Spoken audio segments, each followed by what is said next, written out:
And I'd just like to say we'll have to stop mooting like this, as they say in the movies. Again. It's not loudspeakered. Stand on the truck so we can stand Yeah, up I'll only be doing an introduction, so don't worry. You don't have to actually hear me. I'll hand you over to Trevor Blundell, our captain. He'll bring you up to date with the information that we have, and also some information in regard that we'd like you to heed.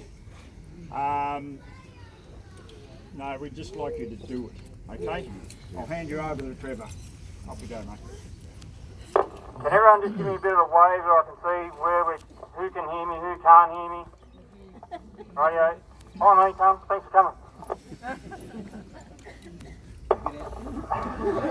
So the current fire situation is the fire went gangbusters out the back of Sarsfield the other day.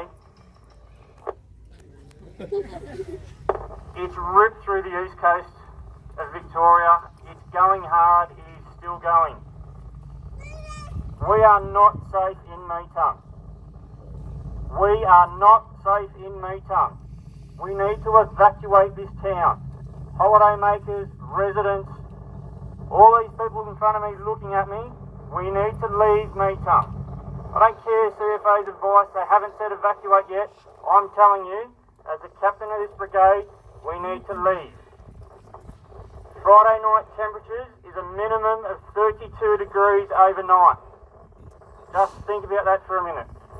Then add the heat, the flames, the fire, the embers. It's going to get very hot. It's going to get very dangerous. I can't be sure, like anybody else, that this fire will reach Metung. I'm telling everybody to evacuate. Because if it hits the fan, we need to get fire trucks in to do what we can do.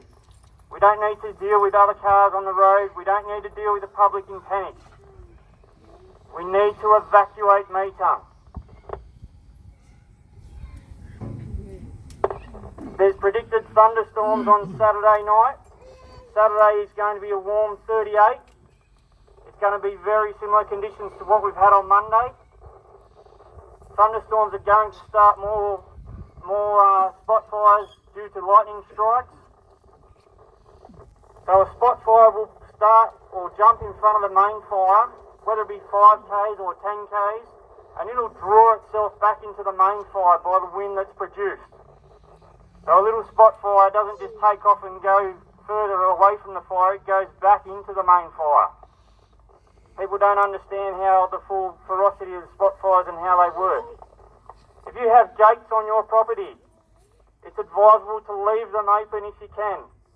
If you've got multiple gates on your property, leave the internal gates open, leave your roadside gates closed, so once we get into your property, we are then in your property. We're not stopping and getting out of gates because we won't be doing that. If a gate's shut, we'll be driving past. Leave the one on the roadside to keep your animals in. Leave all your internal gates open. Thank you to Per Whelan, who went around yesterday in a grader off his own bat, and he's put grader lines in private properties. I asked him yesterday if he could do his own property, and together with a few of our members, Alan Lancaster and Tom Crombie, they worked out a plan and they put strategic lines in place in private properties. Thank you to those people who have let us go in their property and put these lines in. They are by no means containment lines. They will try and stop a fire that lands in a paddock, try and stop it to that paddock. There's no guarantees they are going to hold. We may have to use those lines as firefighters to retreat to. If you do leave your property, which I highly recommend, there's no problem putting a sign out the front. No people or pets inside. We don't have to waste our time trying to look for people. The yacht club is not a safe place. I was there for dinner on Monday night. We were lucky enough Rob was in town to cook us dinner. It was not a comfortable place to be in, and the fire was not anywhere near Metung at that time. It was dark, it was smoky, it was hot. We don't need Rob and the crew from the Metung Yacht Club to be there for us. They need to get out like the rest of us. Hazardous trees. Should this fire get in, there will be trees falling over everywhere. I can tell you now, Nungurna Road will be a no-go zone for a long time. Be aware of hazardous trees. These are trees that are burning or half burnt that fall over and block the road. I was in Waibura 2 days ago with the captain who lost 11 houses. While we were there, a tree fell down and landed on a caravan that survived the fire. They just fall down without any warning at all. The fire front on the north wind will be the whole south of East Gippsland. All these fires have joined together from Bairnsdale right through to Mallacoota. So with a north wind behind it, no one is safe. Anyone south of that fire, no one is safe. We need to get out. We need to go west of Bairnsdale.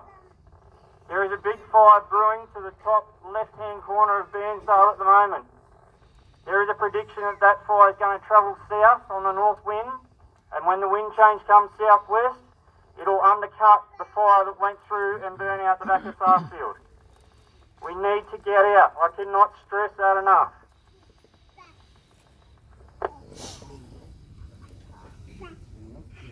When are you thinking? What's the venture with you?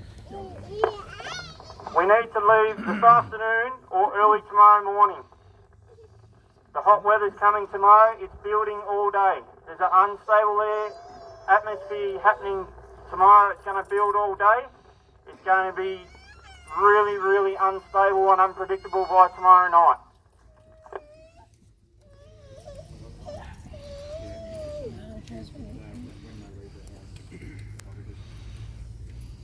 I'll just pass you on to Alan, who wants to give out a bit of advice about leaving your house.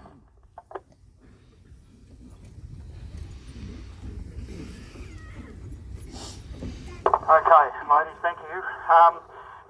If when you leave your house, there's a few things that we'd like you to do.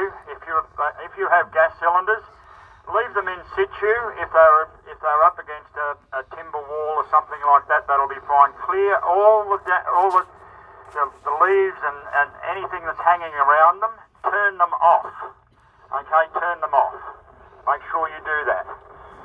With the power, we will lose power. There is no worries in the world about that.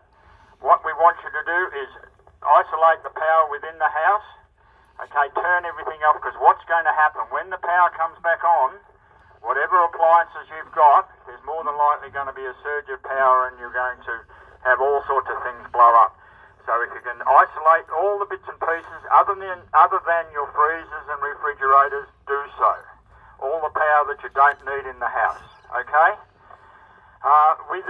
You've been given some instruction in regard to access to the houses. If what they have done in the past in a lot of places, they put a little red flag outside the property.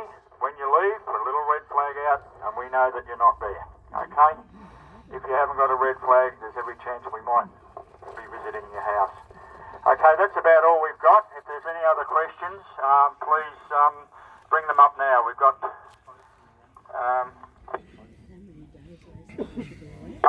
we've had a lot of questions and queries in regard to leaving by boat. Personally, I don't think it's a very good idea, mainly because if you have 20 or 30 boats out on Bancroft Bay or Lake King with the smoke and the wind and everything, there's probably going to be more of an accident out there with somebody at speed hitting somebody else. I don't think it's a very good idea personally. Now that's your plan. If that's your plan, that's your plan. If you've made a plan, stick to it. I hope everybody has got their plan to evacuate. You've been asked to evacuate, and I would heed that advice, and I would be gone by tomorrow morning. And I hope to see you all here next week, not with this message. Hopefully it's to say that we've just had 4 inches of rain or something like that. Thank you very much for your attendance, and please heed the warnings.